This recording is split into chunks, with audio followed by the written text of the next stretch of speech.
If you're over 60 and you've been a loyal Royal Caribbean cruiser for years, maybe even decades, I need to share something with you.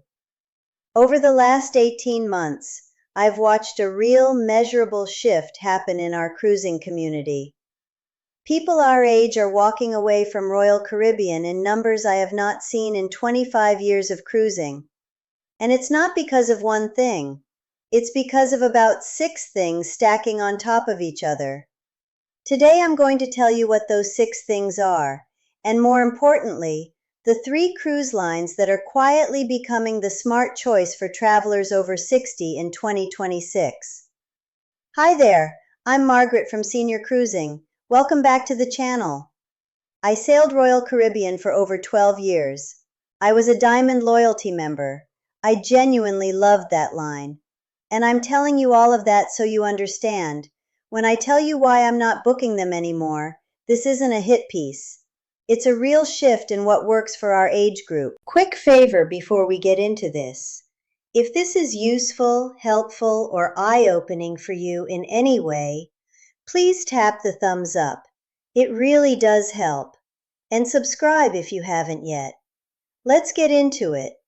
Let me start by being fair. Royal Caribbean is not a bad cruise line. The ships are extraordinary. The icon of the seas, the wonder of the seas, the utopia of the seas. These are engineering marvels. If you're a family with kids, or a couple in your 30s or 40s looking for nightlife and adventure, Royal Caribbean might be perfect for you. But here's the honest truth. The product has been engineered over the last 5 years increasingly for younger demographics. And there are a number of specific shifts that older cruisers like us have started to notice and quietly resent. Number 1, the noise level. The newer Royal Caribbean ships are loud. Not loud in a fun way, loud in a constant, ambient, can't find a quiet corner way. The promenade is loud, the pool deck is loud. Even the dining rooms now have ambient music turned up to a level that genuinely interferes with conversation. I sailed the Wonder of the Seas in early 2025, and I noticed something I'd never noticed before. I came back to my cabin every single afternoon, needing 30 minutes of pure silence just to recover. That's not relaxation, that's recovery. And here's a small detail that tells you everything. On the older Royal Caribbean ships, the Vision class, the Radiance class, there were quiet lounges, adult library spaces, card rooms, places to sit and read without being assaulted by music.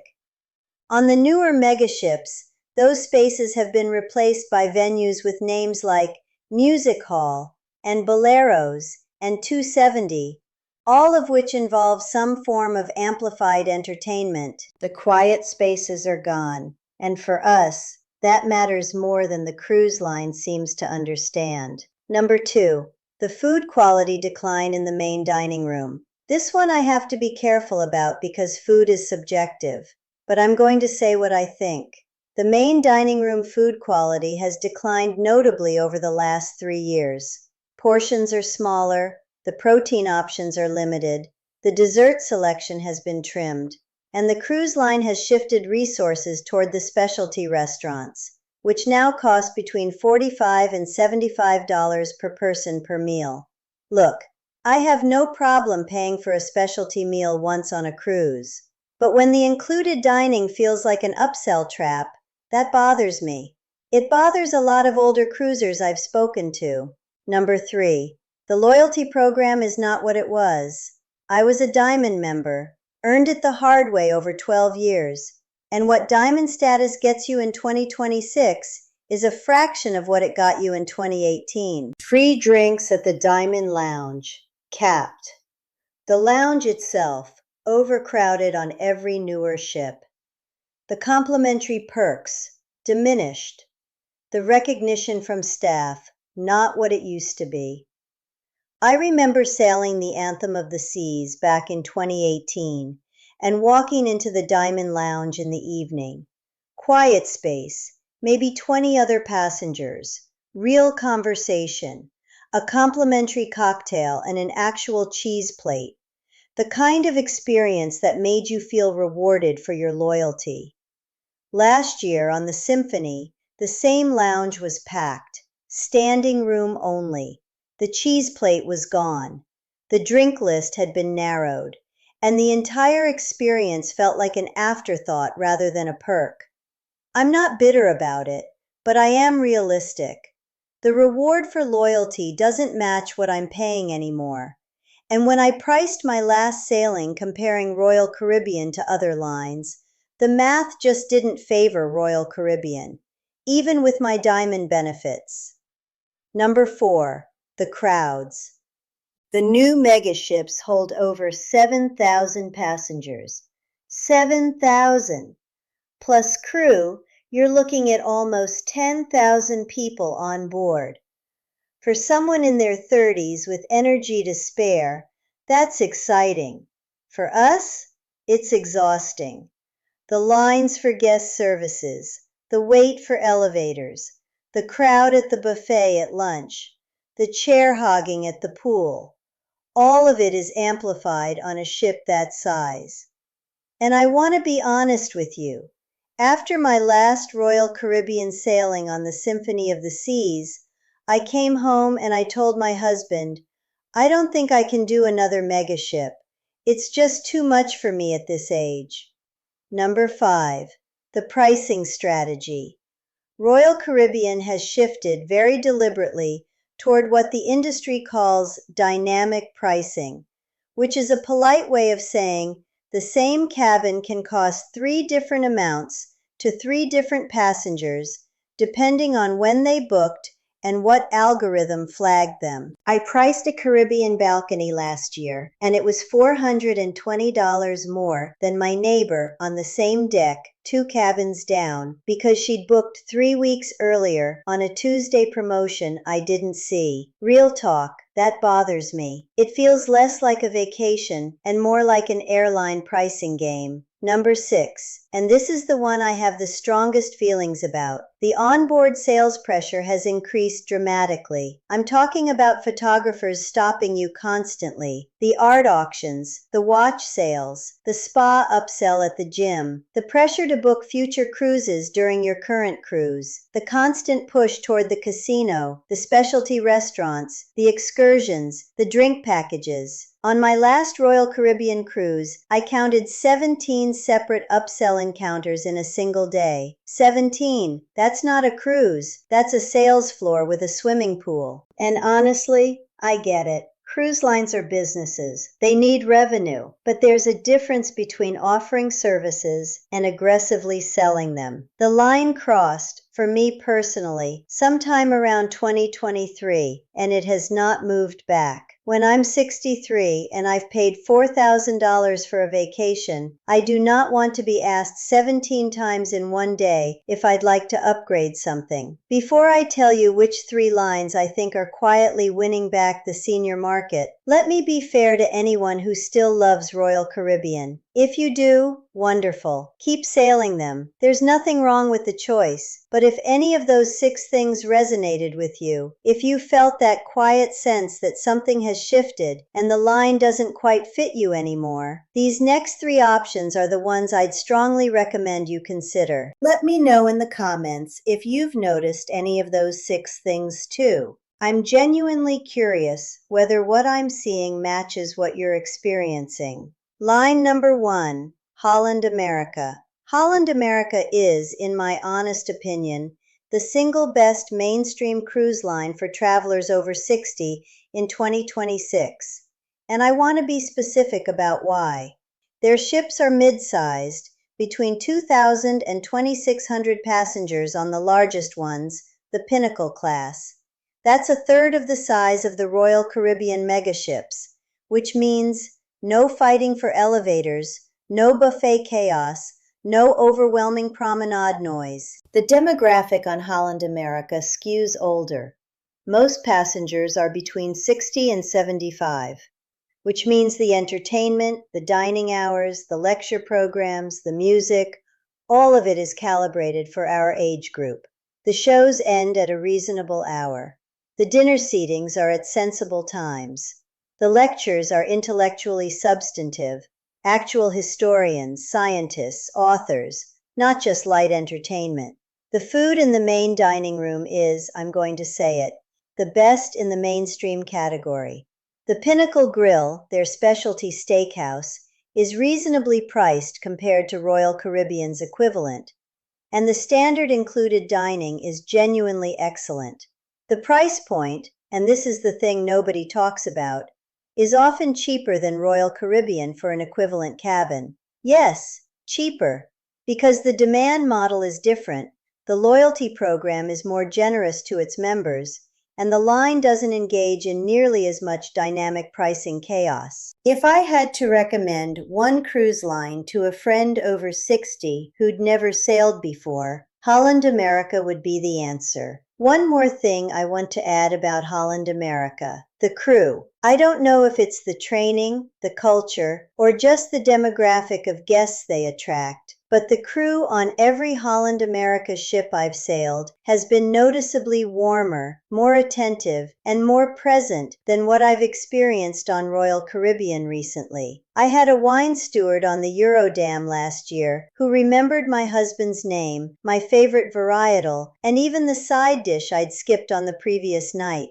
That doesn't happen by accident. That's a culture. Line number 2, Celebrity Cruises. Now, Celebrity is a different story. It's owned by the same parent company as Royal Caribbean, which is interesting, but the product is positioned completely differently. Celebrity targets what they call the modern luxury market, which translates to a slightly higher price point, a more refined onboard experience, smaller ships, better food, and a less family-oriented atmosphere. Their Edge-class ships, the Edge, the Apex, the Beyond, the Ascent, are absolutely gorgeous. Around 3,000 passenger capacity, beautiful design, outstanding food, genuinely good service. Where Celebrity wins for us, the adults-only sections of the pool, the quiet zones, the reduced family programming, the magic carpet, which is that platform that moves up and down the side of the ship and serves as an outdoor restaurant. It's stunning. Where Celebrity loses some points, the price has crept up significantly over the last 2 years. A Celebrity balcony in the Caribbean now runs about 30% more than the equivalent Royal Caribbean cabin. So you're paying for the quieter, more refined experience. In my opinion, it's worth it, especially for travelers in their 60s and 70s who value calm over excitement. But I understand if the price point is a stretch. Line number 3, the one that genuinely surprised me, Princess Cruises. And I want to admit something honestly. 3 years ago, I would not have put Princess on this list. I'd sailed them once in 2015, found them slightly stuffy, slightly dated, and crossed them off my mental list. I'm changing my mind, and I'm being public about it because I think a lot of you are going to be in the same boat I was in. Princess has done something quietly remarkable over the last 2 years. They've upgraded their ships. They've improved their food significantly. They've leaned hard into what they call Medallion Class, which is a wearable device that streamlines everything from cabin access to drink ordering to dinner reservations. It is, genuinely, the most senior-friendly piece of technology I've used on a cruise ship. You wear the medallion around your neck or on your wrist. Your cabin door unlocks as you approach it. You can order a drink from anywhere on the ship and a server brings it to you. You can find your spouse on the ship's interactive map without calling them. You can book dinner from your cabin. For travelers our age, particularly anyone with mobility issues, hearing issues, or just general fatigue, this changes the cruise experience meaningfully. The Caribbean Princess, the Discovery Princess, the Sun Princess. These are the ships I'd point a friend toward. Mid-sized, around 3,000 passengers, well-balanced demographics, excellent senior programming, and prices that are competitive with Royal Caribbean.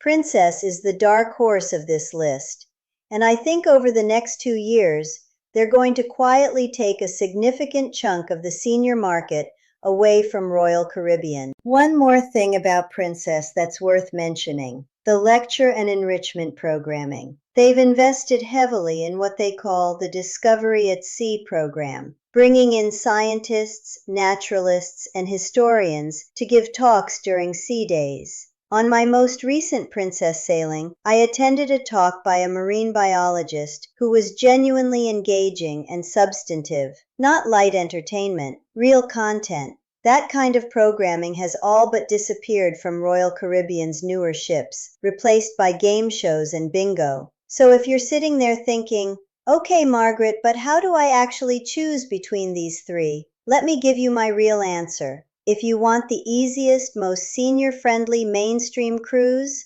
Holland America, period. If you want to step up in refinement and you're willing to pay 30% more, Celebrity. If you want technology that genuinely makes life easier and you've never tried the new Princess product, Princess. Especially if you've sailed them before and were disappointed, try them again. And if you genuinely love Royal Caribbean and the energy of the megaships works for you, by all means keep sailing them. There's no judgment here. Now I want to hear from you. Have you noticed the same shift at Royal Caribbean that I have? Or am I completely off base on this? Drop your honest take in the comments. I read every single one, and I genuinely want to know if my experience matches yours, or if I'm being too critical. If this was helpful, please tap that thumbs up. It really does help the channel grow. And next week, I'm publishing a video on 13 things travelers over 65